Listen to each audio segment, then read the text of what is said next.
Sadvaitam Sarvadutam Parijana Sahitam Krishna Chaitanya Devam Shri Radha Krishna Padam Sahagana Lalita Shri Vishakam Vidhamsha Hey Krishna Karuna Sindhu Dina Bandhu Jagatpate Gopesha Gopika Kanta Radhakanta Namostute Taptakanchana Gaurangi Radhe Vrindaveshwari Vishivana Siti Devi Candramauli Haripriya Om Vishnupadaya Krishna Krishnaaya Bhutale Srimati Bhaktivedanta Swami Tinari Namaste Saraswati Devi Mangalavani Pracharine Nirvishesa Sunyavadi Pasyatyadevi Sutaya Shri Krishna Chaitanya Prabhu Nityananda Shri Advaita Gadadhar Shivasari Gaur Bhaktivinoda Hare Krishna Krishna Krishna Hare Hare Hare Rama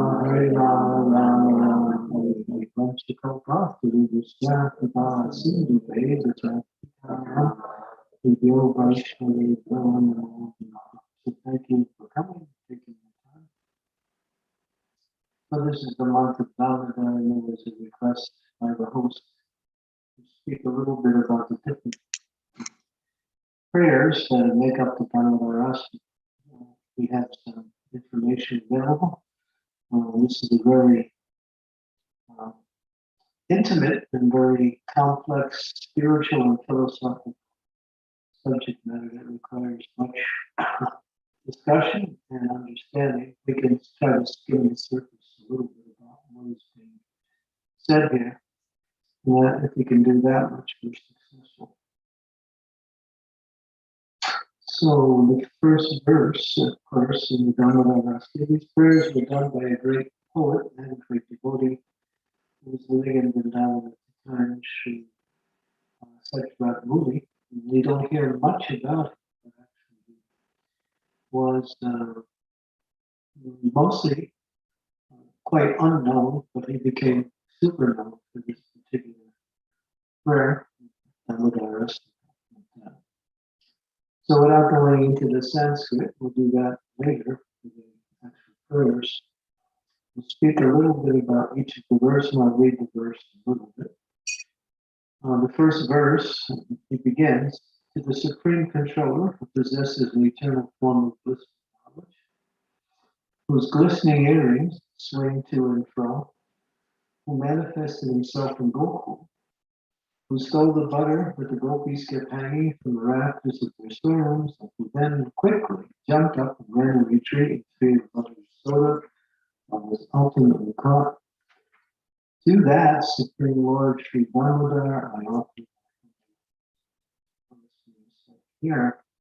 This verse is the Mula, Sas, it's Mula, root, the whole prayer right there. He opens it up, talking about the spiritual position of the Supreme Personality of God. In his particular form, in Balagopal and Vrindavan, he's manifested himself in his supreme opulence. His body is transcendental, it's eternal, full of knowledge and full of bliss. There is no greater manifestation of the Supreme Personality of Godhead other than when he appears in Sri Vrindavan. And when he appears in Sri Vrindavan, he enacts his pastimes and his devotees in a very loving and intimate way.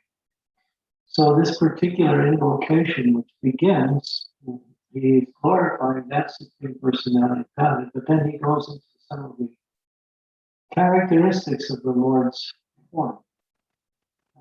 He has decorations. He has so many ornamentations. You see, Krishna appears in so many forms where he wears various crowns, jewelry, various necklaces, various decorations, which are meant to give enhancement to his transcendental beauty, but actually what it does simply enhances the beauty of the ornaments. It is that beauty that gives, just like the sun, when it reflects off something that is dark, that light area becomes light. So although the sun is the power and it's giving light to that other area, these jewels are very attractive when they're on the Supreme Personality of Godhead. Even more so because of his transcendental and most opulent, beautiful expression of existence. He was beauty personified. Sometimes we say Krishna is not beautiful, he is beauty. Beauty gets its definition from there, and everything else becomes a little bit less in the absolute sense of the definition. Here's something.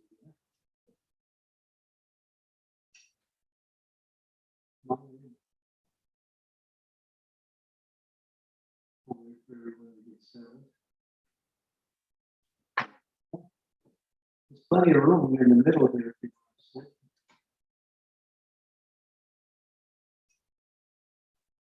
We're just beginning. Now, out of all the ornamentations that Krishna is wearing, what is very special about this is illustrated in this first prayer. His sharp-shaped earrings glistening to and fro, and they're bouncing off his cheeks. You might say all of the ornaments that have the chance to associate with Krishna, these earrings are most fortunate. Because they're constantly, as the Acharya said, they're constantly kissing the cheeks of Krishna. So these sharp-shaped earrings are given very much prominence in Krishna's appearance. And so they're very, very special. When Krishna moves, they bounce, and they bounce off his cheek, as if Krishna is being kissed by Krishna. They're actually kissing Krishna. So it's very sweet. This is a little bit about the first verse. This beauty is described in different ways, and then of course it talks a little bit about the Leela that is actually unfolding. He's on the grinding motor, he jumps off the grinding motor, he sees his mother, he really runs in fear.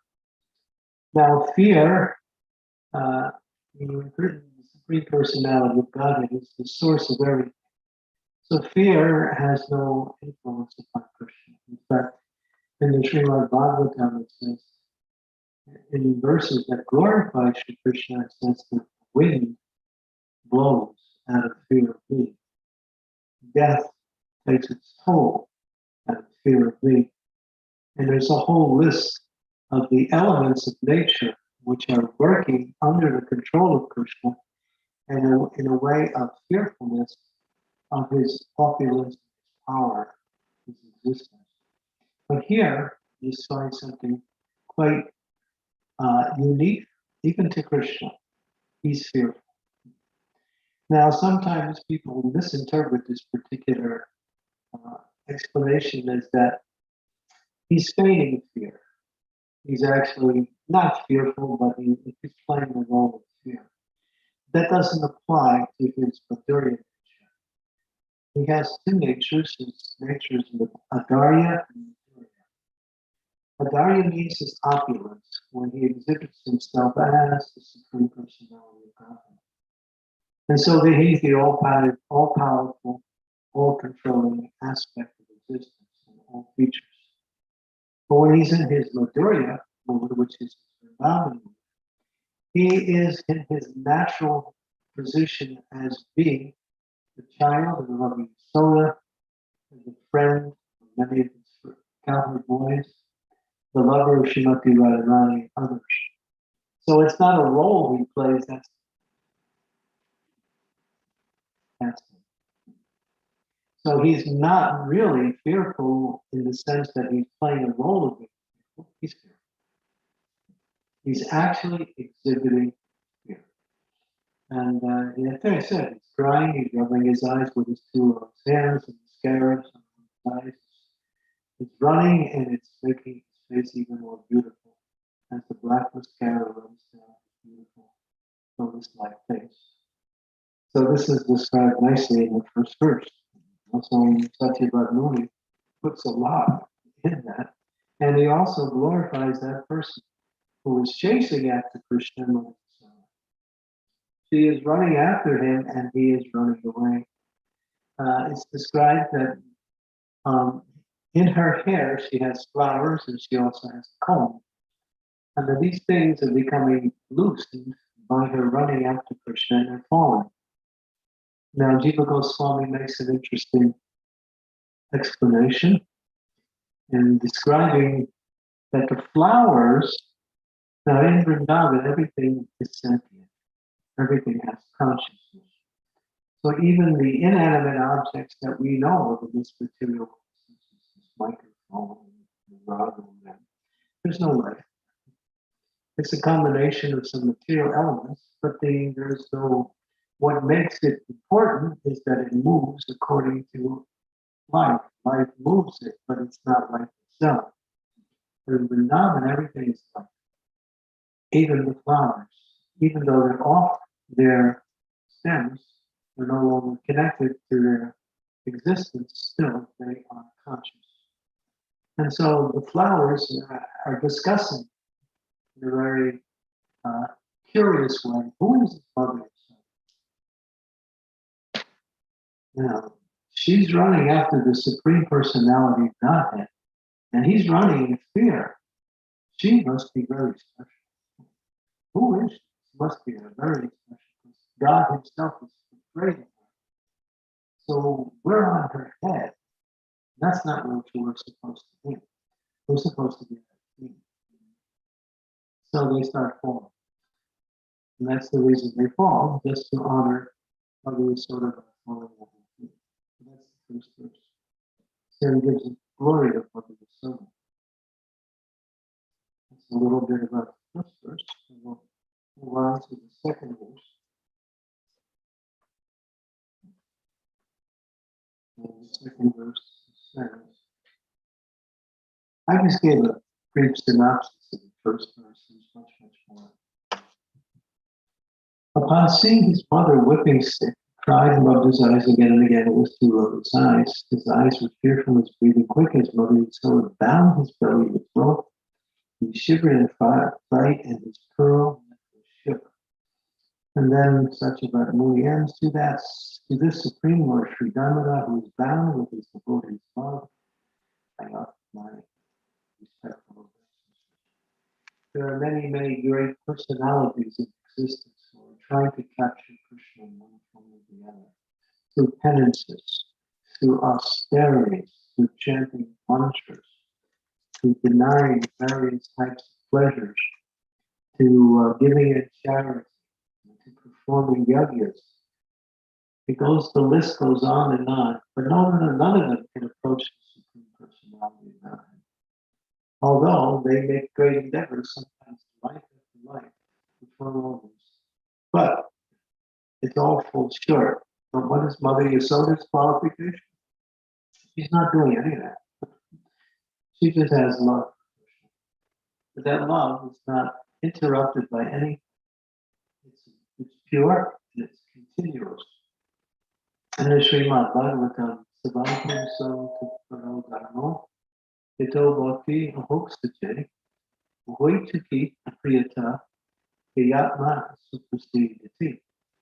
This verse from the first canto of Srimad Bhagavatam, second chapter, describes the nature of pure devotional service. And what is the nature of pure devotional service? Hoitaki Priyata.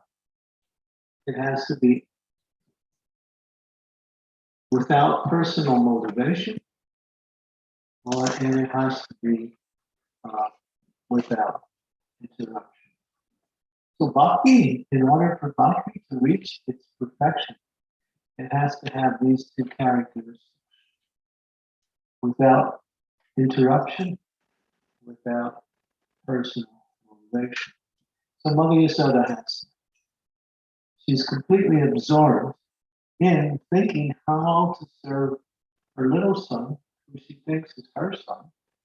She doesn't know him as the Supreme Personality of Godhead, because the mood of Vrindavan is we're doing it, it's sweet. They don't want to know that Krishna's God. Even sometimes they're reminded in different ways. Sometimes you see there's a few of Krishna's leelas that illustrate and even reveal his godlike nature in so many different ways. And sometimes he even says that, but they're not interested. They're not interested. Everyone's interested in God. Why is everyone interested in God? Because what they can get from God. Right? Everyone has this desire to somehow or other find happiness by fulfilling their desires in the proper way. In other words, material desires properly presented to the Supreme Lord within the proper mood is authorized. But it doesn't, what does it get? It gets the benedictions that people ask for at best. But it doesn't get Krishna. It doesn't get Krishna. So therefore many are interested in what Krishna can give other than what Krishna is himself. As Prabhupada used to say, very few people are interested in Krishna.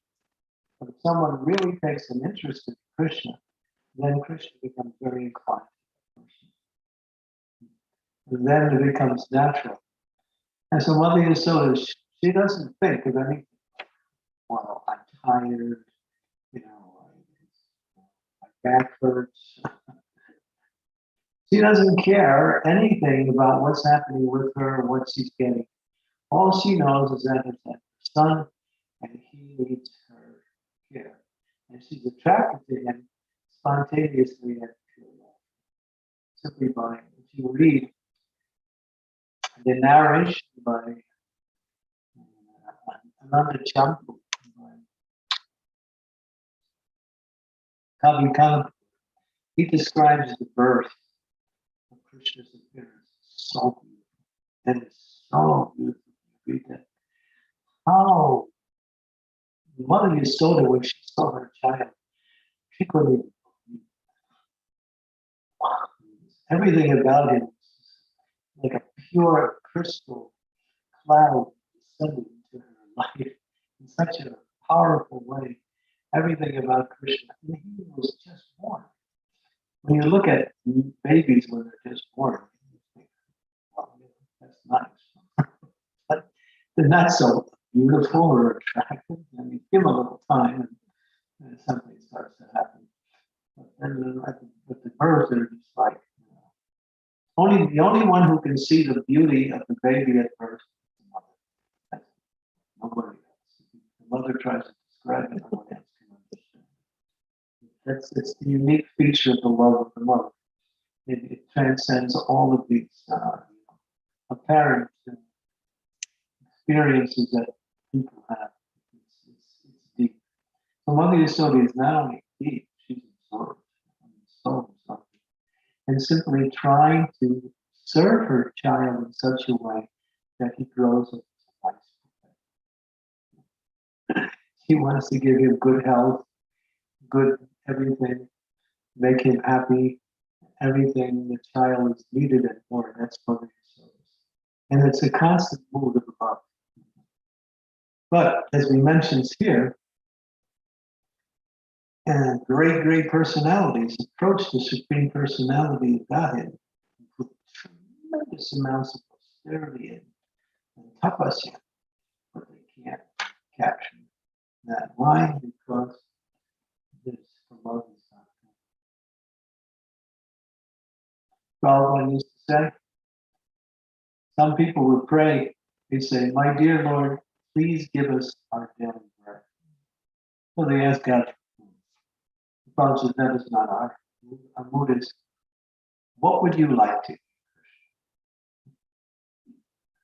That is the mood of life. Thinking about what will make Krishna happy by providing whatever he likes, rather than saying, you want everything. You control all the bread factories, the pastry factories, and the sweet shops, and on the marketplace. So you can spare a few chapatis or some subjects. No, the devotees don't think like that. The devotees think, what would Krishna like? And that is bhakti.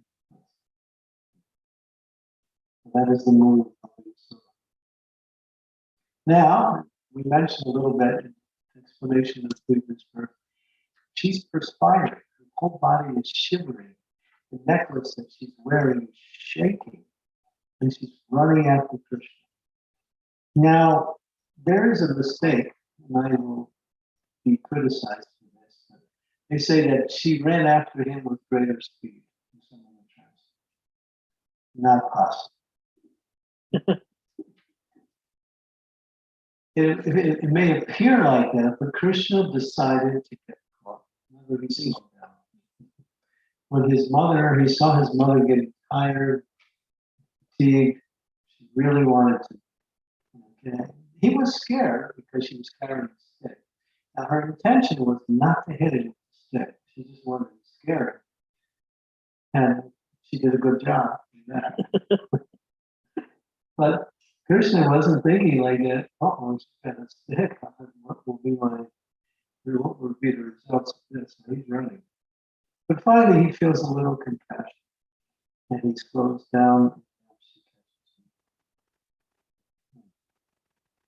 And then she ties him up to the grinding wood. Now in that second verse, it also describes that when she tried to tie him up to the grinding wood, what happened? She got a rope for tying cows. So they curse this as a cowherd community. And one of the things Damodarastakam that points out is how fortunate these cowherds are. What is their qualification? They're simply cowherds. They herd cows. They have some agriculture like that. They live in the very simple. They don't have big palaces with a lot of opulence that they can offer to the Supreme Lord. Krishna is really happy, more happy in that simple village. And that shows a little bit about the nature of Krishna. Of course, he has his Aishvarya, and that is his Dwarka. But you'll see when he's in Dwarka, he's always thinking of returning. He's always thinking of returning to Vrindavan, because there he finds that love and the whole mood that enhances that love, the simplicity of the agricultural, simple cowherd families that surround Vrindavan. That's his heart.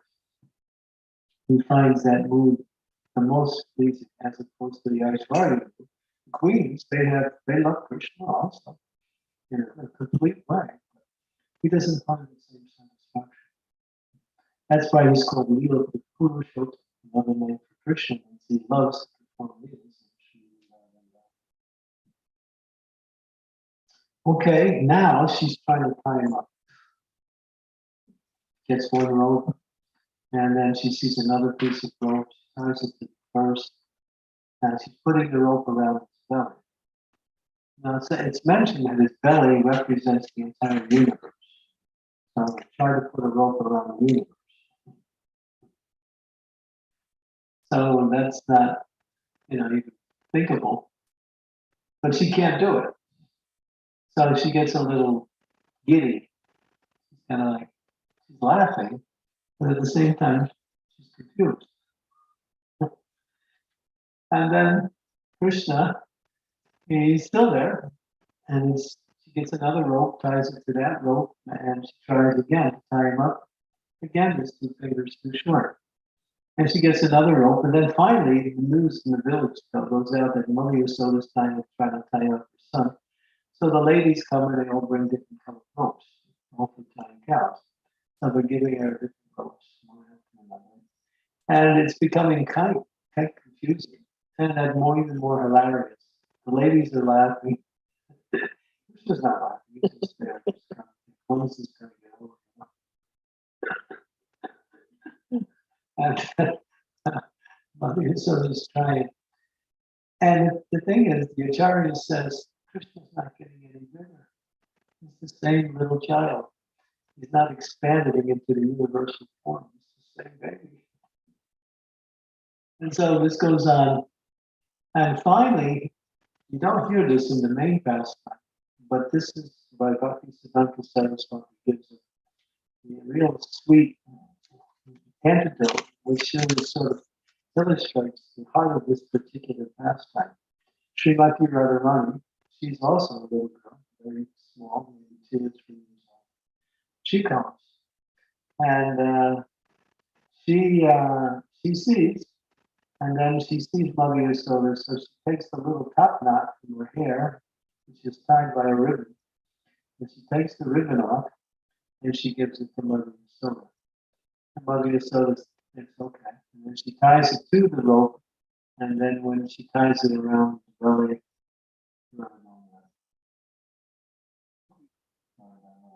so that's where we get the name of Damodar, which Srimati Radharani's love that came and culminated that pastime. Therefore, we know it as Sri Sri Radha Damodar. We don't say Yasoda Damodar, although that does apply. But it's always Sri Sri Radha Damodar. And in Vrindavan and in Jaipur, Damodar is there in 2 forms of himself. The original form of Vrindavan and also his expansion. Well, the expansion form is actually the original form in Jaipur. That's the original Damodar. And then, of course, it's been reestablished in Sri Vrindavan also. So in these months, there is this Leela where Radharani takes a rope and she ties it around Krishna's waist. And that's done at different times during the month to enact this particular pastime. You see Radharani, she's holding a rope and she's tying it around Krishna's waist. But there's a little extra treat in that particular moment. Okay, we'll go on to the third verse. So the second verse describes the Supreme Lord trying to create. The third verse is described. This sloka glorifies Raj Madhurya Maya Bhakti over Aishwarya Gyan Bhakti. So, in other words, the sweetness of Madhurya Bhakti over Gyan. And those super excellent pastimes of Lord Krishna's babyhood drown the inhabitants of Gokul in equals of ecstasy. To the devotees who are attracted only to his majestic aspect of Narayan Vaikuntha, the Lord herein reveals, I am conquered and overwhelmed by pure love and devotion. That's the Lord Damodar, my obeisance is hundreds and hundreds of times. So the attributes of his excellent qualities are described here. What is his own transcendental pastimes? What did he do around everyone, including himself, in ecstasy? Krishna is also in ecstasy, studying his pastimes. As they are in ecstasy, exhibit being part of Krishna's pastimes.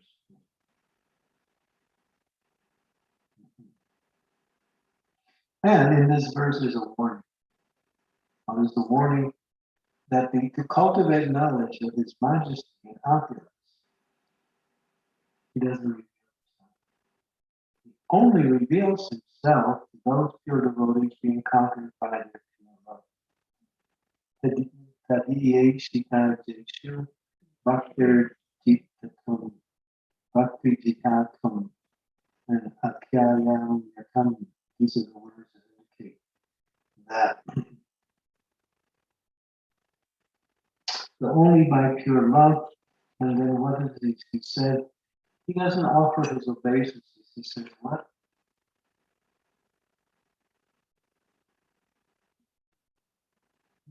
What does he say when he offers? Hundreds and hundreds of times, not just once, but over and over and over. He's offering his obeisances, which gains the further meaning of that bhakti is superior to all of the forms of spiritual practice. A little bit about the first verse. Let's see what else is there. Okay, we'll go on to the fourth verse. O Lord, although you are able to give all kinds of benefits, I do not pray to you for liberation, eternal life in Vaikuntha, nor any other boon. My only prayer is that your childhood passing constantly appear in my mind. Oh Lord, I do not even want to know your feature as Super Soul Paramatma. I simply wish that your childhood pastimes be having. So this verse and the following verse begins, kind of rejects all kinds of material benedictions. Now you'll see there's a gradation of statements. I don't want liberation. Better than that, I don't want life in Vaikuntha. But even better than that, any other boon that is available. Whatever is available in existence, even if you offer me that, not interesting. You see the gradations from liberation to going higher and higher levels. It's, and of course, in the Bhagavatam, it speaks that even if I'm born in a very difficult position, yet I can remember your transcendental pastimes, and especially your pastimes of Sri Damodar in Vrindavan, then what other boon do I want? And so he prays. He's asking the Lord, please make these pastimes appear in my mind and in my heart. So he's asking for not only pure love and devotion, but he's asking for that mood of devotion that absorbs himself in this particular mood that Krishna is exhibiting. His baby feature, now then, feeling love. So then that's his bhakti. But if you think about it, it's so deep, so complete. Again, of course, here he goes on. So is there anything else that he desires? No. He doesn't want anything else, even if you reveal yourself as me, to me as Paramatma, that is something I'm not attracted to at all. Therefore, the last word, Kim Anyani, all of these benedictions are useless. I simply want that Balagopal, beautiful form, to appear in my life, my mind, and my heart continuously. That is my goal. That is my desire. That is my perfection. Verse number 5. O Lord, the cheeks of your blackest lotus face which is encircled by locks of curling hair, have become red and unbimbo. What more can I describe in this?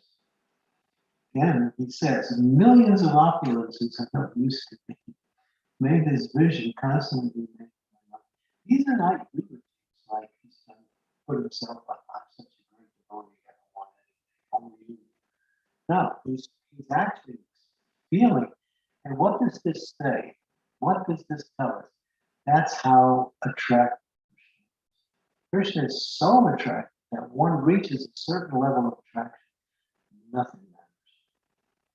Nothing else matters. It's only Krishna. And specifically in this mood here, he's going into a particular type of attraction, Bhagavan. So Krishna's beautiful cheeks, being curly locks that on the cheeks, so you can get a little bit of a meditation vision, secret little baby Krishna. Yeah, now he's tied up, and he's got sweet little bimbo fruit lips.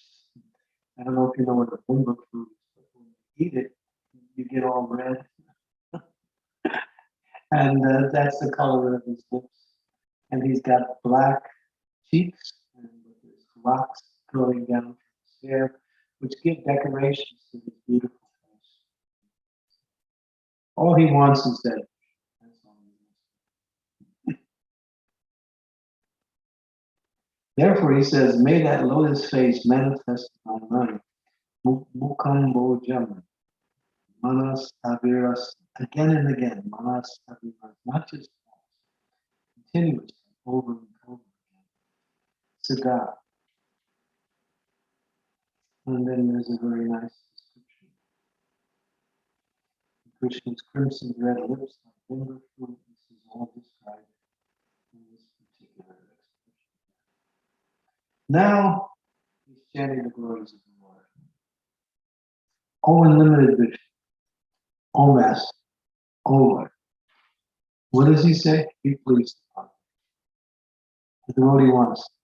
I am drowning in an ocean of sorrow, and I'm almost dead. Please shower the rain of mercy on me, uplift me, and protect me with your nectarian vision. Feelings of love rise in the heart of the devotee. The supreme method, Param Sadhana. What is that? He's chanting the names of the Lord. O Vishnu, O Master, O Ananda, Japa. He's chanting the names. In ecstasy, he's feeling all in reference. In ecstasy, he's feeling, and all in reference is somehow or other appearing now.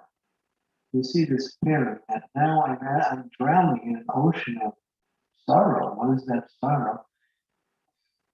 I'm feeling for separation. That is the sorrow. There's two kinds of sufferings that devotees go through. One is the suffering of living in this material and the difficulties that come with that. And the other is, but there's a higher form of suffering, and that is separation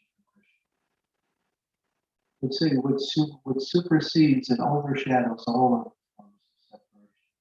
Now, before we can feel that separation, love has to be there. If there's no love, what is the use of separation? How can you feel separation from someone you don't have attraction for? When you have attraction for someone and there's some love, then that mood of separation intenses that feeling of loss, separation, desiring and want to serve but can't serve. It's all enhanced by that mood of separation. So in this particular prayer, he's exhibiting that. So this particular prayer,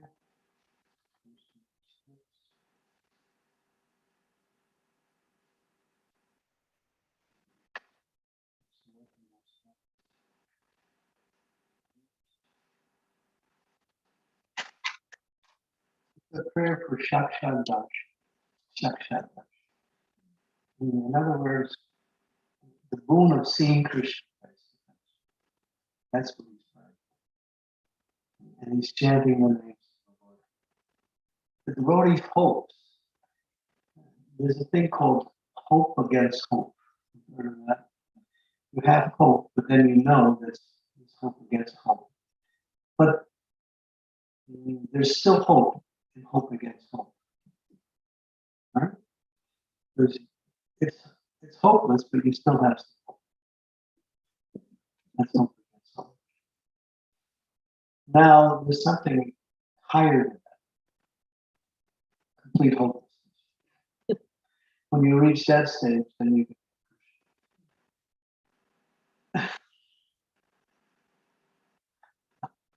it's hopeless. I'll never be able to get. At that point, Krishna becomes inclined. Because the essence of that mood is that no one can, by their own efforts, we can attract Krishna by our efforts, but only when, and this is the part with the 2 fingers too short, which described when Mother Yasoda was trying to tie him up. 2 points indicated those 2 fingers. One, the devotee has to have endeavor, has to have desire, and that desire has to manifest in activity. But even if that is there, you see that was with Mother Yasoda. What requires Krishna's permission.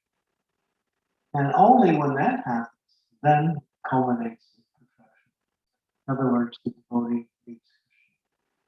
So this is what's being indicated in this verse, that he is hopeless, but there's some hope in the hopelessness. The gopis have, and they illustrate that mood in their life. From the 6th verse of 29.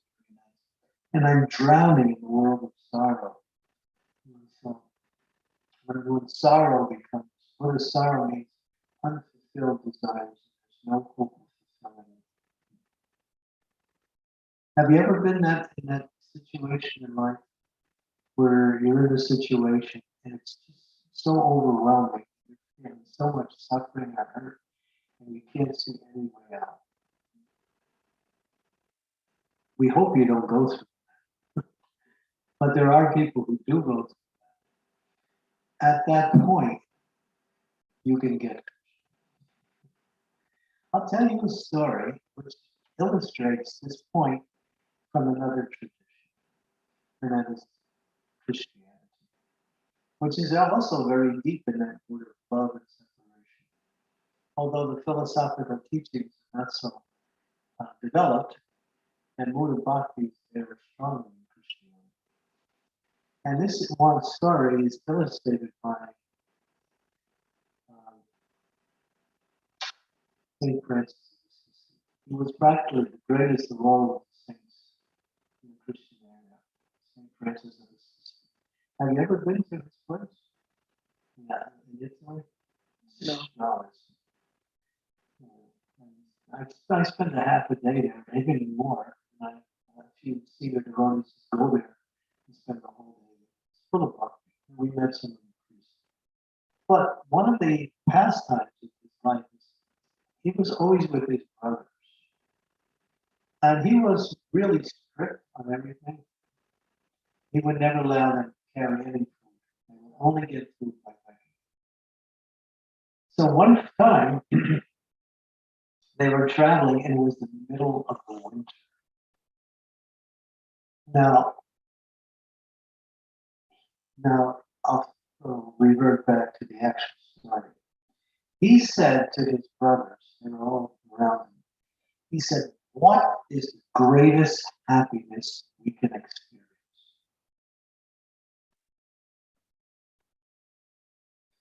And he blew their mind. So they were saying, well, we're out here and we meet people and we're giving them God, and we see they take God and become happy because of that. That is our greatest happiness. So he was listening, and some people were saying different things, that when we offer our prayers, we feel so deeply connected with the Lord through these prayers. So many things. And he listened to all of it. And then he gave the answer. You ready for this? And this is not some I won't say anything. He said, the greatest happiness, it's the middle of winter, and we are traveling, and we are on the road, and the snow is coming down, and we are freezing. We are we're looking for some shelter. And as we are walking along, we see a light ahead. Oh, a hotel, a place where we can stop. And as we go to the door, we knock onto the door, and the hotel keeper comes out and he sees us, he becomes angry, he takes a stick and he starts beating us. And we're just suffering from the cold, and he's beating us with a stick. He said, that is the highest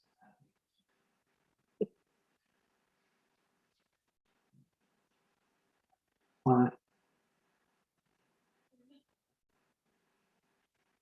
Did you get it? It will make them warm. Huh? Everything materially is gone. Only Krishna. There's no other place. Going into your heart and just taking shelter. That's it. He said that is the highest happiness. And we don't really pray like that. Hare Krishna movement would be quite small. But that's a particular point to understand that in this material world we have so many attachments. And life, the time of life starts to diminish the effects of these attachments. Sometimes. And even attachments that we have and we enjoy, we find that enjoyment is no longer the way it used to be. It diminishes. So, and then we find that old age is an asset for becoming more Krishna conscious, because it leaves us with little less to hang on to material.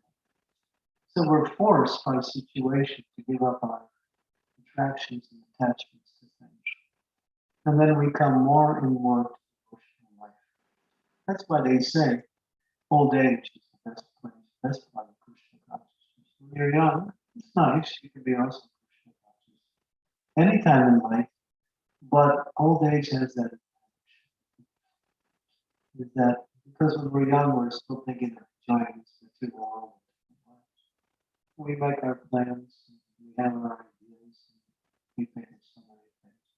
And that's not wrong, but when it becomes the feature of our success in life, then it works against our real desire, and that's our relationship with Krishna.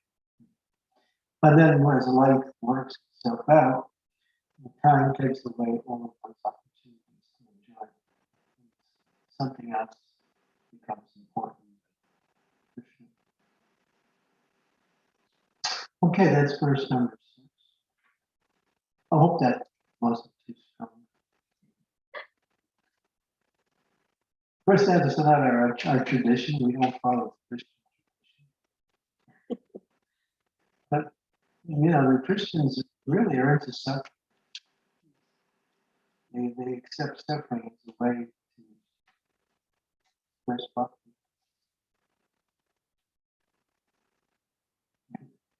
Verse now 7, we will read the verse.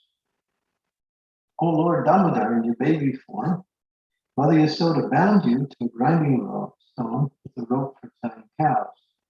You then freed the sons of Kubera, Mangalore, and Kubera, who cursed the stainless trees. You gave them a chance to become devotees. Please bless me in the same way. I have no desire for liberation and indulgence. This reverse reveals deep truth about pure ecstatic love for Krishna. The two sons of Kumbera are introduced, and they get the chance to have a direct vision of the Supreme Personality of God. What was their qualification? They were reprobates. They didn't have any qualifications to get darshan. What What gave them that opportunity? Curse or blessings of the devotee. Hmm? The blessings of the devotee, or we can say curse of the devotee. Yeah, the blessed devotee, but specifically in this case. For Narad Muni. Yeah, yeah, because Narada Muni said you will get to see the Supreme Personality of God, he will free you from your true love. Therefore, Krishna became obliged to pure love. Narada is pure love. That's a very essential principle of devotional life. What is our qualification? The mercy of the great souls. When we put that as something we try for, we try to please the great souls, achieve their mercy, then Yasha Prashada Bhagavat Prashada, Yasha Prashadam Nagati. Only by the grace of the spiritual master, the door to Krishna consciousness become open. But the pure devotees are very kind by nature. So yeah, because of Narada Muni, these two persons were completely unqualified. And what did they get? They got Prema Bhakti. Because they saw the Lord face to face, they went back to their, and they actually became the great devotees of the Lord now, but returning to their position in the heavenly realm. So Krishna is bound by the love of his pure devotee. Prabhupada would say,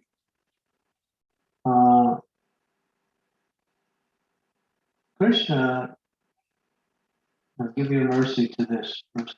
Krishna would say, that guy?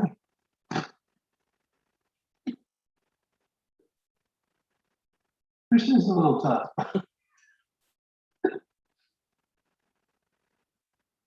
But because the pure devotee is offering, and because the pure devotee has love for Krishna, therefore Krishna says, if you want, I'll do it. Because and Krishna gives that mercy.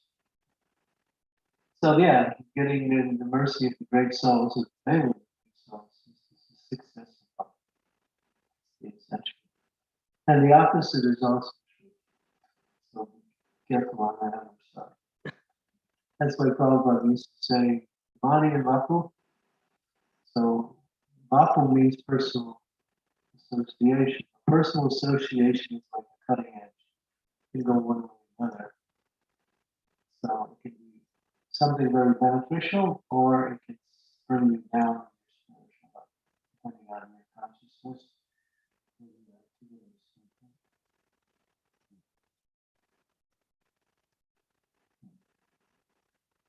Okay.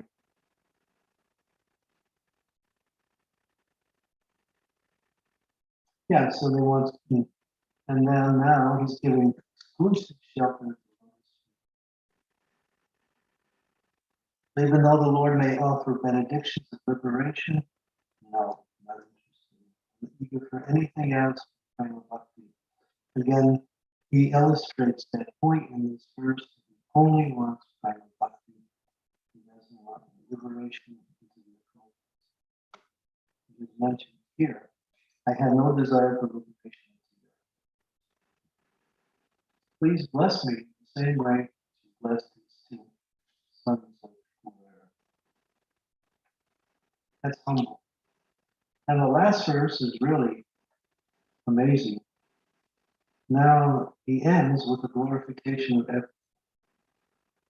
Oh Lord, the entire universe was created by Lord Rama, who was born from your abdomen, which was bound with rope by Mother Yasoda. Now he says, to this rope I offer my humble obeisances, and I offer my obeisances to your most beloved Srimati Radharani and your pastime. So at the conclusion of the prayer, he's offering his obeisances to the Lord's body, to the rope, to the Lord's belly, to the rope that binds the belly, and then again he mentions the glories of getting the mercy of such personalities as Srimati Radharani, who is very, very dear to Krishna. The obeisances are offered. What is this What is these obeisances? These are obeisances to the whole universe, which is illustrated by Krishna's belly.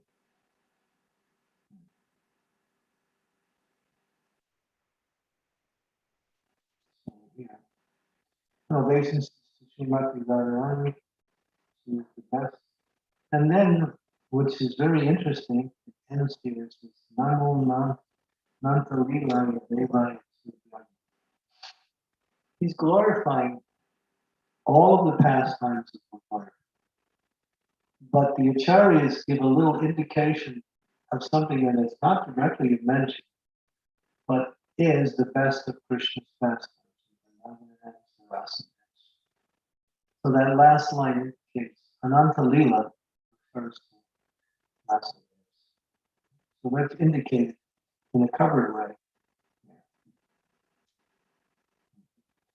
So this is a little bit of a summary of these verses.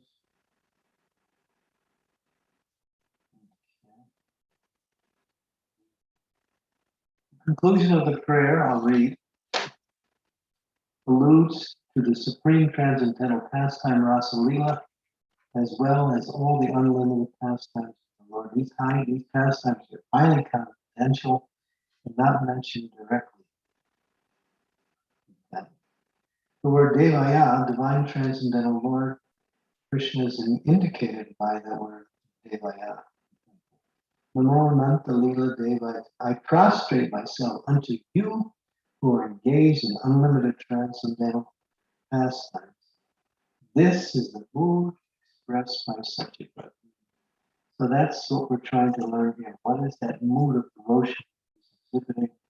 And it's so deep and so sweet. Then you can understand a little bit about his prayers. It's his mood that reflects the meaning of his prayers.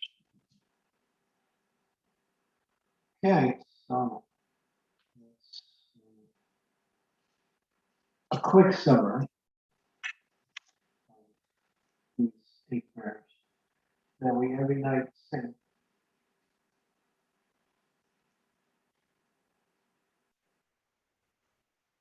Hare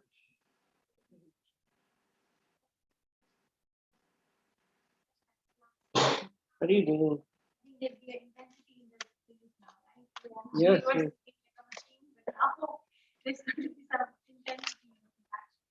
Yeah. Questions, I think we should all share. Start with Krishna. Okay. No. Hare Krishna, Mharaj. Thank you for coming. Always, Mharaj. We look forward to you. Yeah, I mean, like this point that how just qualification is or effort is not in like sometimes we get, oh, I'm doing so much survey, reading so much chanting, but unless Krishna sanctions it, or we get recommended by a pure devotee like spiritual masters, no way out. So we should always have that conscious, back of the mind that, or the trick problem. The trick is To do devotional service is more.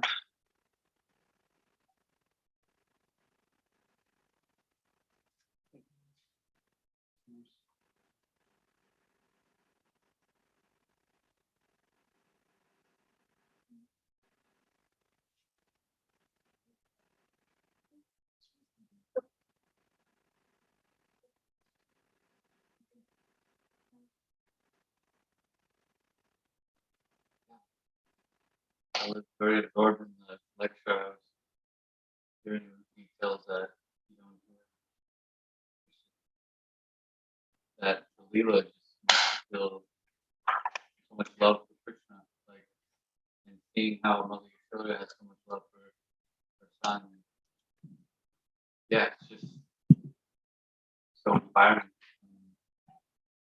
I feel like nothing compared to all of these personalities, and I think the more we hear these pastimes, the more we'll love Krishna. Yeah. Satam Prasangam, Mama Virya Samvida. Bhakti Rikarna Rasayana Kata. Rasayana, sweet, rasa, nectar, kata. Ritkarna, Rit means heart, karna. The nectar of Krishna's pastimes are overflowing and give great happiness to the ear and to the heart in association with others. And then the last part of the verse, Bhaktir Bhaktir Mukha. Then real devotion, devotional service begins. It begins when we actually seriously, regularly chant the glories of the Lord. That's when devotional service actually begins. Because that's the essence. To hear and chant Krishna's glories, whether it's his name, or his forms, his qualities, pastimes, or about his pure devotees, all of these are, the super excellent of bhakti. And because they are by nature Messiah, sweet, they're attractive. If somebody gives you some medicine, says, here, this medicine is good for you, but it's like, he bought me some zinc. I tried it. I was thinking I'd rather sink than take the zinc. It's like maha terrible. So I was thinking there must be something else. But Krishna says all they are medicine, because they are the medicine for the heart and the mind. Bhava road means material desires. So Bhakti Vinata Kaur, in glorification of the Holy Name, he says, Eneche asari maya, nasti bhara bhagi, harinam mahamantra, bhava tumi bhagi. So that medicine, Eneche asari means medicine. Eneche asari maya, that medicine, it conquers over material energy and material desires. What is that? Harinam. But the holy name and Krishna's pastimes are on the absolute platform. They're both equally powerful.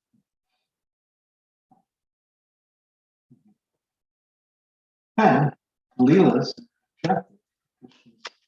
Leelas are always so unique, full with adventure, suspense, surprises, so many things. And to understand Krishna consciousness, you have to understand Krishna. You have to make an effort to understand that personality who we're trying to worship as Krishna. And the more you understand about him, the more your attraction for him will increase. And that means your bhakti will become more fixed. Krishna is lovable, and part of that, developing that love, is to know him. You know him because he's automatically lovable. That knowledge brings about greater devotion. And that's why we hear about Krishna's pastimes. Lord Chaitanya's pastimes also. This is almost as sweet. It's almost as sweet.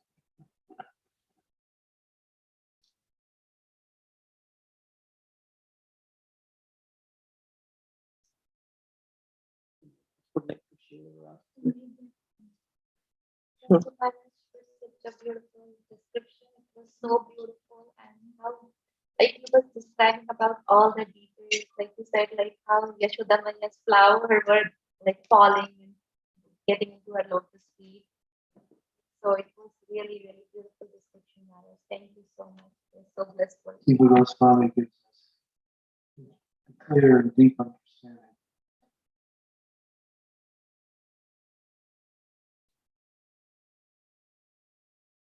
Any There is a questions? question. So, Hare Krishna, anyone on the call have any questions, any comments, or any realizations to share. Yeah. So there is she can ask. Get mute. Mataji, do you want to unmute yourself? Hare Krishna Maharaj, please accept my humble obeisances. All glories to you, August, to show Prabhupada. This is Anasuya Maharaj. Hello. Hello. And Hare it's not even Thursday. I get to see you. Maharaj, I have a question from your class, and thank you for really giving us an overview on this beautiful prayers of Damodarastakam. Maharaj, you were mentioning on two kinds of suffering, and one was the material suffering, and the other suffering is suffering of the Lord's separation. Can we develop that suffering or anxiety of Lord's separation, and how?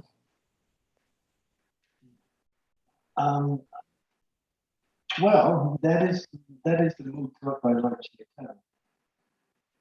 The mood of Lord Chaitanya is that we never think I got Krishna. We always think I'm trying to catch Krishna. I'm trying. And what is that catching? Our service, our bhakti. So a devotee wants to serve more and more and more because that's an expression of their bhakti, trying to catch Krishna. And sometimes, and Krishna will be merciful, he appears in the hearts and minds of the devotee, and they feel, so nice. They can feel the presence, and then he disappears, just to keep that mood going. So that's Krishna. But in order to do that, you have to have a goal. You have to make goals in bhakti. What is that goal? I'll do anything I can in order to love Krishna. That's one goal. Another goal is I want to perfect my chanting. That's another goal. These are goals that we have to do. I want to learn the scripture so nicely that I can be able to speak it in any given situation. These are all goals that one should, in other words, try to perfect your service and not just go through the activities of this. See, because each service is unlimited.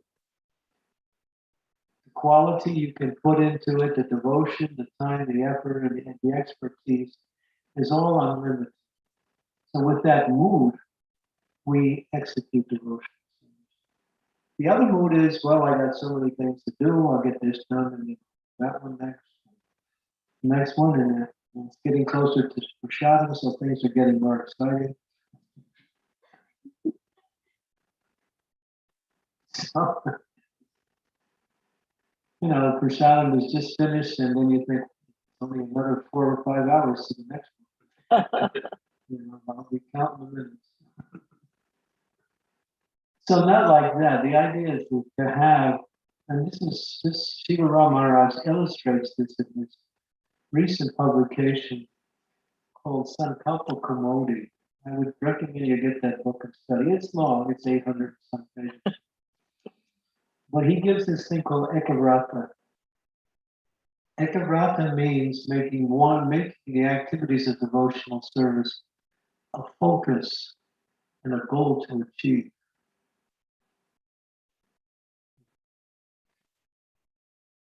So you're trying to cook, but let me perfect that cooking in such a way, along with adding as much devotion as I can in that.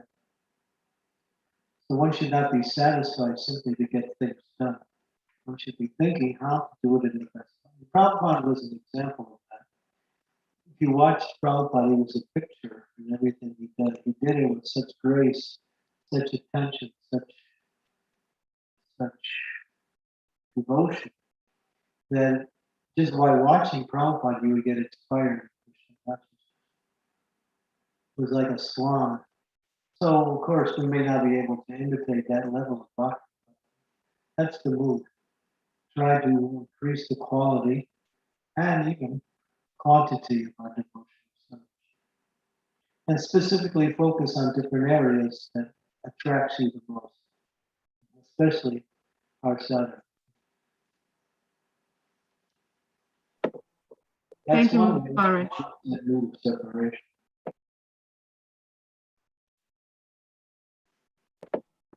Thank you, Mharaj.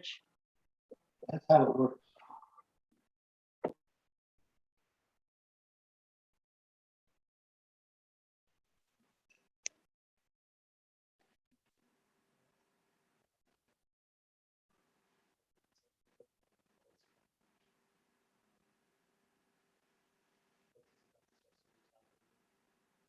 Most of this is connected to the sun.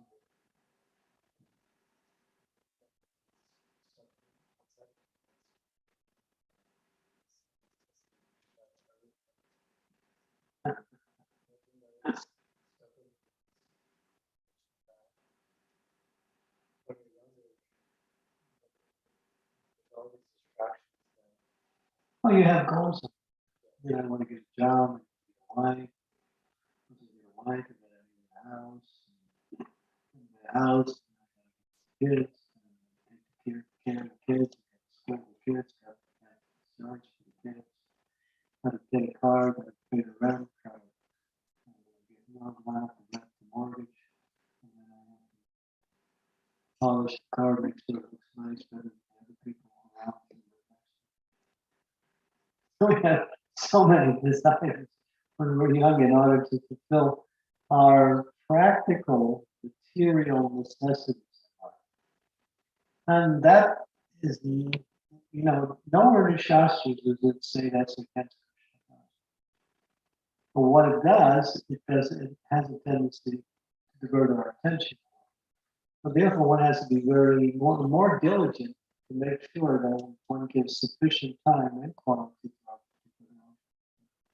And then you go on with your responsibilities in this world. It's not wrong. It's not wrong. But when it becomes a little bit off-center is when we make the success of these things our way. Then we're off center. When we see that these things can support my bhakti, then they actually become bhakti. It's a matter of consciousness. It's also the practical consciousness.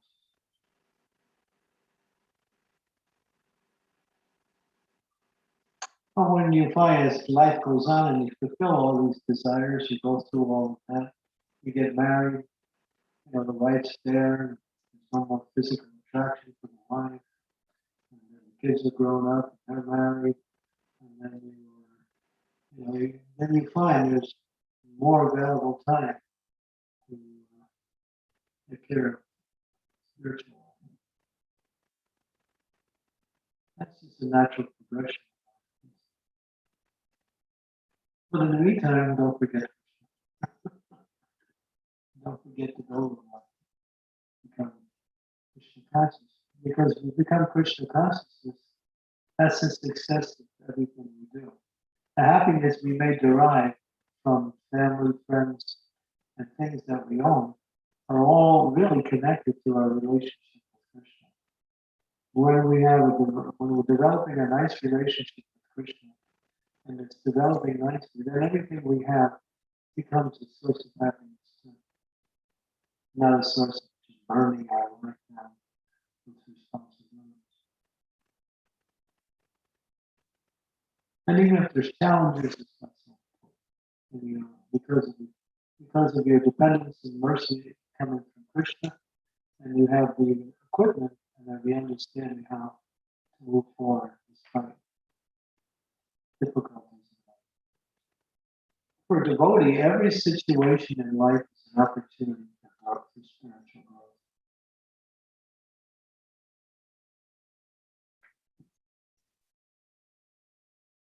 Even sickness. That is one of the best.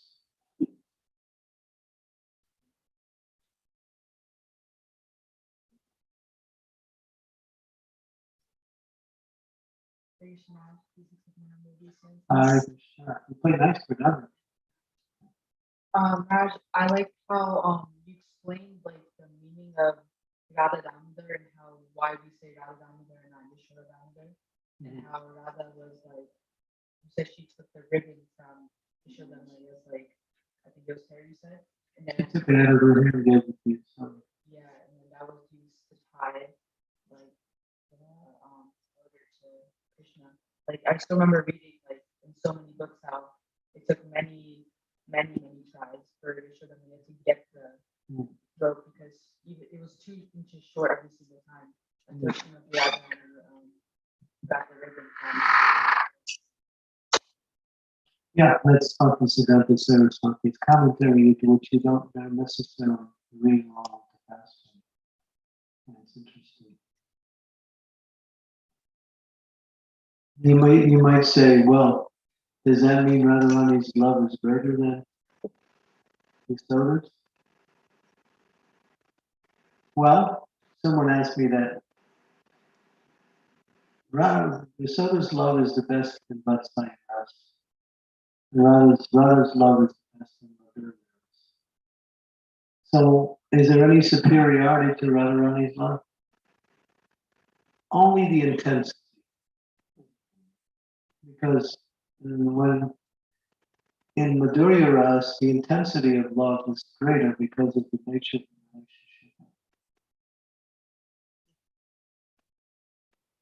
And that's all. But ultimately, their love is perfect in each category.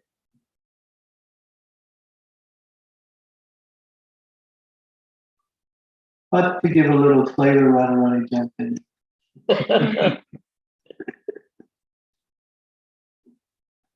That's why we say Radha Damodar.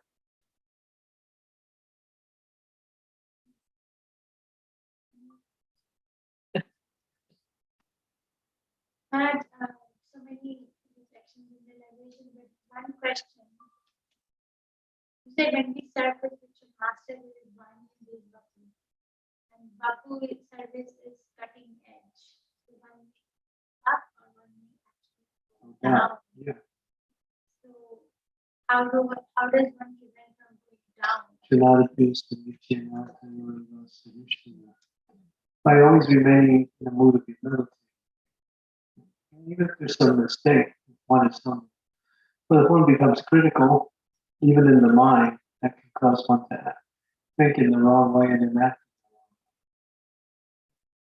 That's why a lot of people don't really go for personal association. They don't see the benefit of it.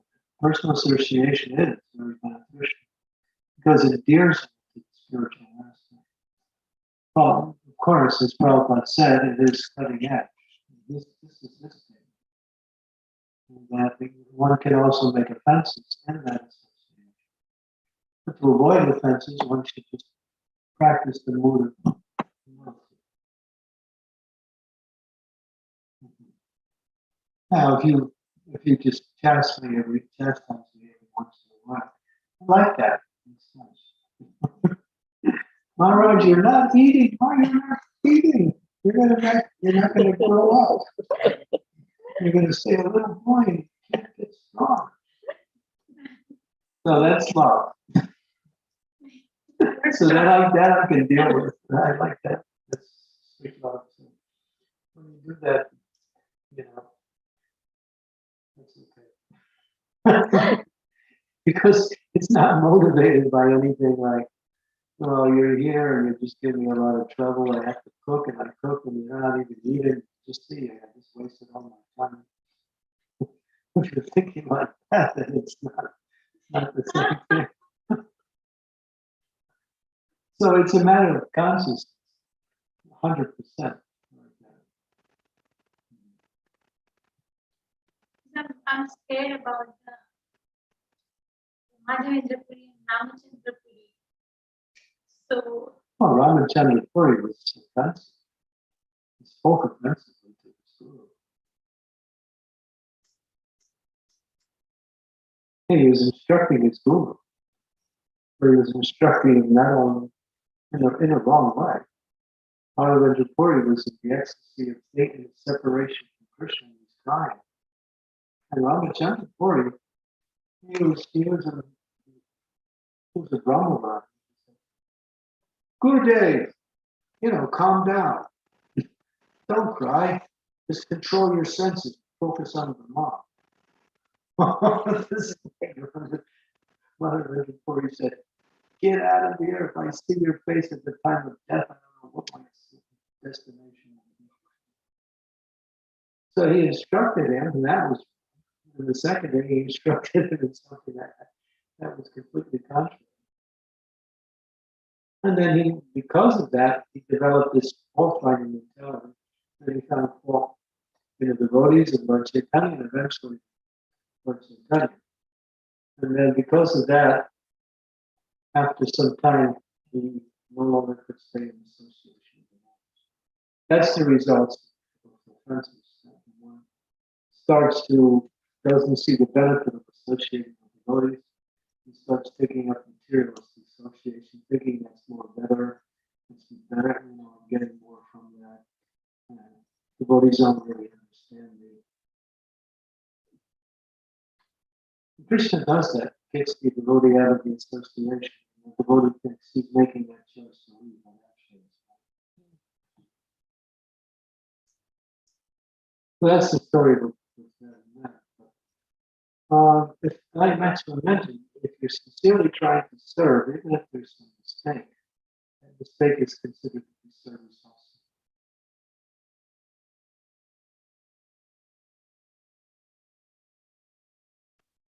But when we become critical, we start seeing the spiritual master, he's like everybody else.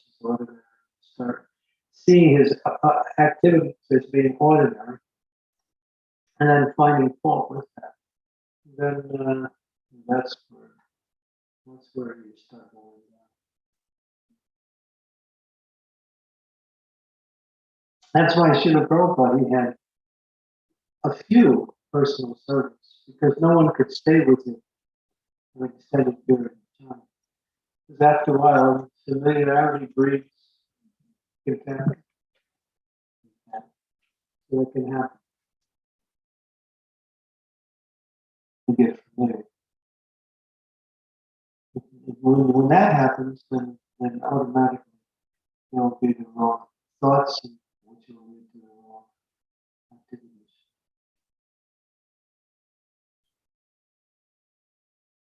So we have to be careful with that. So being in the mood of service is the way to protect yourself from always in the mood of service.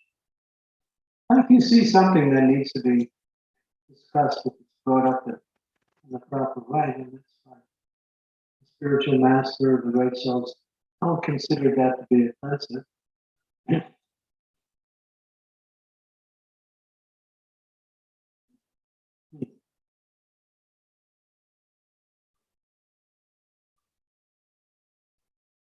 That works for husband and wife too. If a wife instructs the husband, that's the end of the marriage.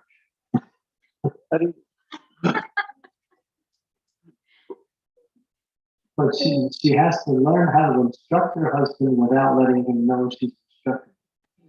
That's the expertise of married life. For those of you who might know. If you just keep telling me, because I know one lady, she wrote a book, she said, my husband would tell me, what you're telling me is right, I know it's right, but because you're telling me, I can't do it. That's true, Mharaj. That's true. That's the male ego. That is the male ego. Because a man doesn't want to get married to get controlled by his wife. But some men actually submit to that, and then they become useless, they become mentally dead. What is my wife going to tell me next? So yeah, man has to feel he's in charge, and a woman has to know she's in charge. So that's part of that. Yeah. If she tries to take in charge, and he sees that she's going to take charge, he backs off. He's nice. Otherwise, there's a few fights in between. But he backs off, and then after a while, relationships get worse.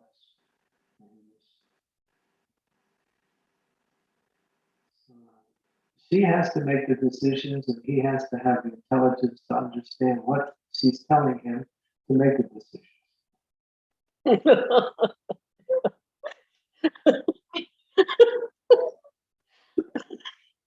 Thank you, Mharaj. Thank you so much. Thank you, Mharaj. This is the best marriage counseling. I know this one disciple of mine, she's always telling her fiance what to do, and he can't stand it. They can't get married. He likes her, but she's always telling him what to do. And that's just her nature. It's not a matter of being right or wrong. That has nothing to do with it. It's just the male ego. The male woman or man doesn't want to be told that by his wife what to do. Yeah, it just goes against his nature as a husband or as a leader of the family. If you follow that, you'll never have any problems. I see you. Tennessee is smiling from ear to ear.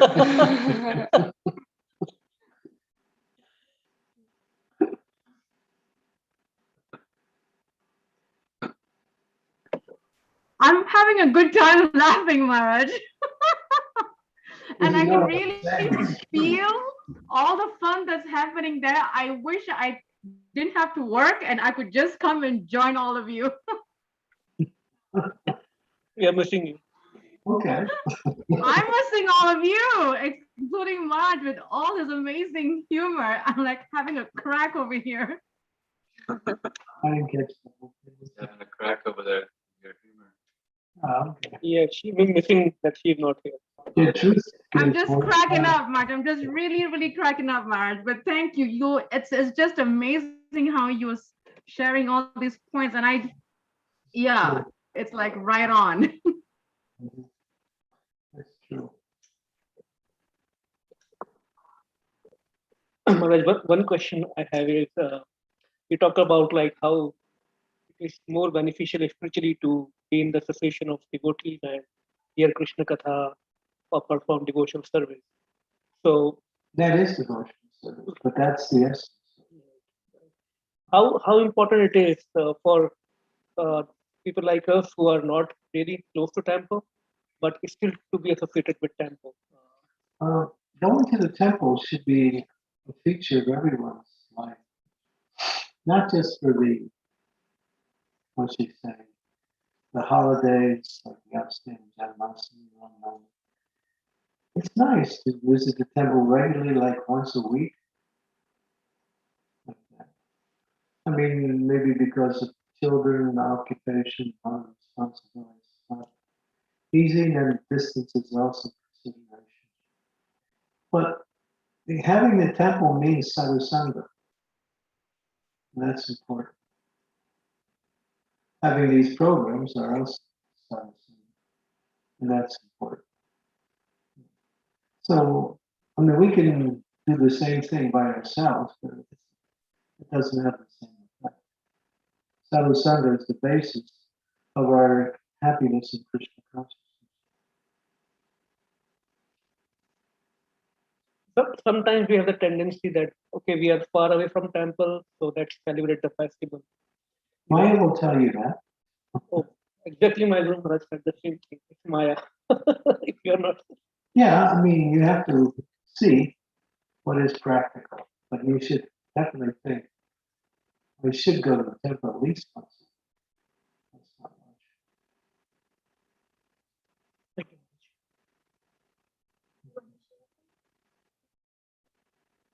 Yeah, he's left. Oh, okay. Um,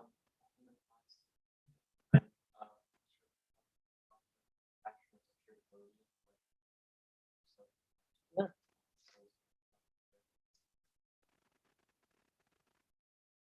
Oh,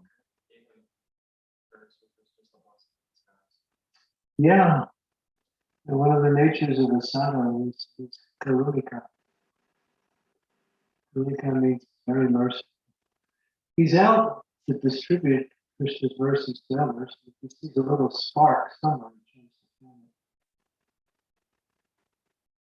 Madhuvera Manigriva somehow recognized after they made their mistake that here was a great soul, and they start apologizing for their prayers. So that was enough to gain the mercy. When you make a mistake and you're sorry for it, try to make some retribution or something, that's a good quality. Because we all make mistakes. But when you try to hide behind your mistakes and try to make excuses and try to blame it on someone else, you look really bad. And it just fortifies the illusion here.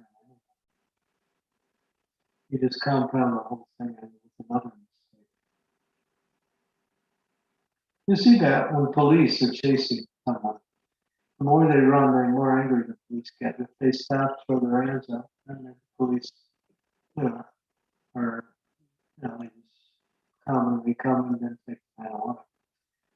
But then if they run and they catch them, then they beat them up. So you see, when you actually make a mistake and you actually admit that, then you get mercy. That even happens in the material world.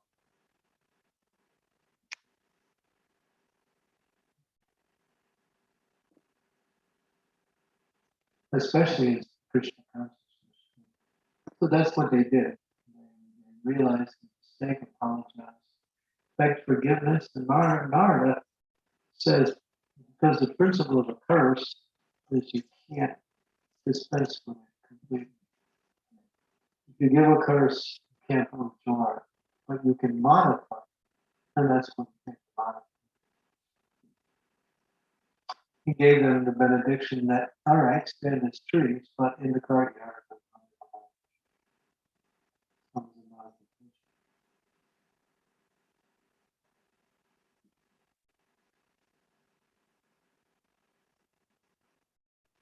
Hey, Mharaj, so I really enjoyed the lecture and all.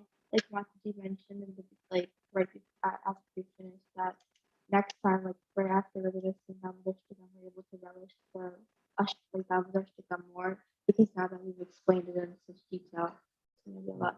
Yeah, that's the idea. Realize what we have to really appreciate it.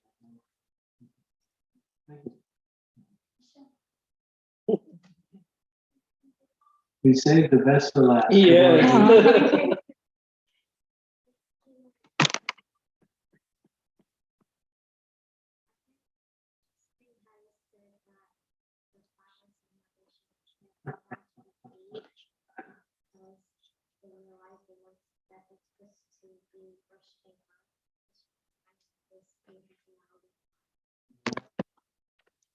Really intelligent father. Thank you. Yeah. So the Vrindavan residents were appreciated. You know, at the end of this fast, Krishna was really angry. And Nanda Maharaj got mad at his wife. How could he do that? She was crying. How could you tie him up? He couldn't understand it. And Krishna could understand also. Yeah. She's tying him up.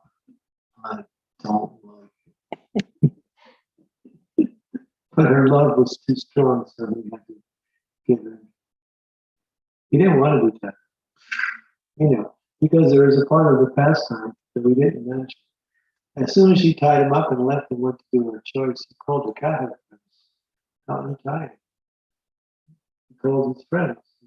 Ujjwala, Sriram, Subal, Kinkari, come, and they all came. Untie me, untie me. And they couldn't. They tried, they were Boy Scouts. They know all the nuts. The reason why they couldn't untie me, that's also Jiva Goswami's explanation. That the knots that were given in love of Vatsalya. And therefore, the cowherd boys, they have seculars.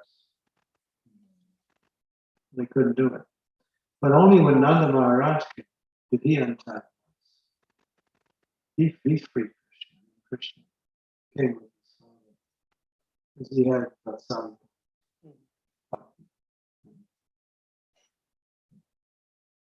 And Krishna, as soon as he got tied up, he said, "Get me out of this." He didn't want it. And then when he couldn't tie him up, then he thought, "Oh yeah." So then he freed me. And then when he did that, he crashed those two trees, and that brought the attention of the entire room. They thought an earthquake came. These trees were huge, and they crisscrossed in front of him. He was in the middle. The trees just fell back in front of him. Huge, gigantic trees. They were hundreds of years old. And then, of course, when the cowherd boys came along, cowherd men came, and they all were trying to figure out what happened. Was it a tornado? Was it a demon? What happened? And then everybody was speculating. And finally, the boys said, "Krishna did it." And then some of the men, when they were hearing that, what are these kids saying? They're just joking with us. Krishna did it. How can we throw why not these trees? No, no, Krishna did it. They describing man with the dragon. But then, after hearing it for a few times, some of the men were thinking, "Yeah, this boy is quite unusual. He's done some other things too." And they said there was some doubt whether, whether you should believe it or not. So that was a whole discussion. That's their own. That's cool. And then, yeah, and then Nanda Maharaj untied him. And then Mother Yasoda arrived. And when Mother Yasoda arrived, she immediately wanted to, bring Krishna into her arms. She opened her arms to Krishna.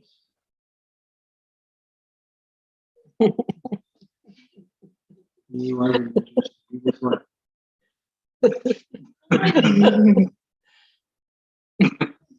And she just started there. She ran in the room and just kept crying. And then Nanda Maharaj started to feel compassion for his wife. So he told us, "So I think you better go see her." She's very unhappy. So he said, because his father's, and he forgave his mother, but not immediately. He didn't want to get tired. You have to understand, he didn't want to get tired. But he agreed because his love was so strong.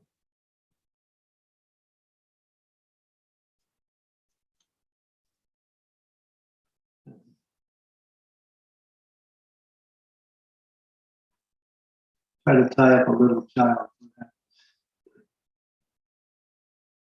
They'll get out.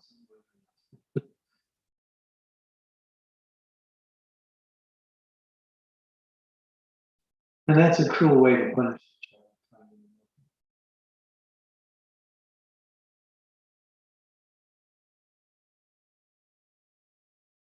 child. I see people walk, it's like they walk their dog down a leash. Sometimes they put the kid on a leash.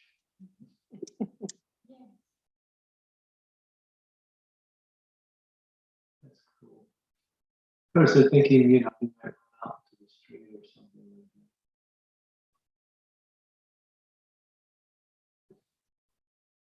Kids don't like that. It's the worst thing. Right?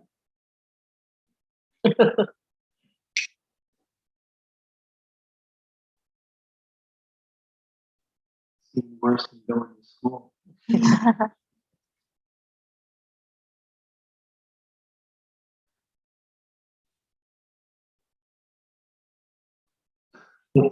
Okay. Thank you. Thank you. Hare Krishna. Shri Prabhupada ki jai. Jai.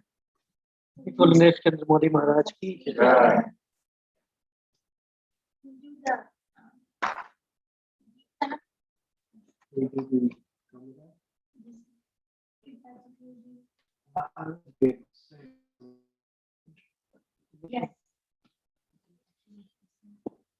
Yes.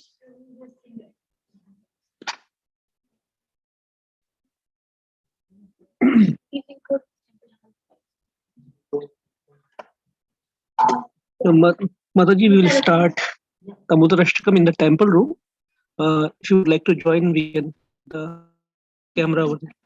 Okay. So I can switch on my phone. So I'll make you the host. Okay, Prabhu. Okay, I'll make you the host. Sure. Hare Krishna, Adasya Mataji. Hare Krishna.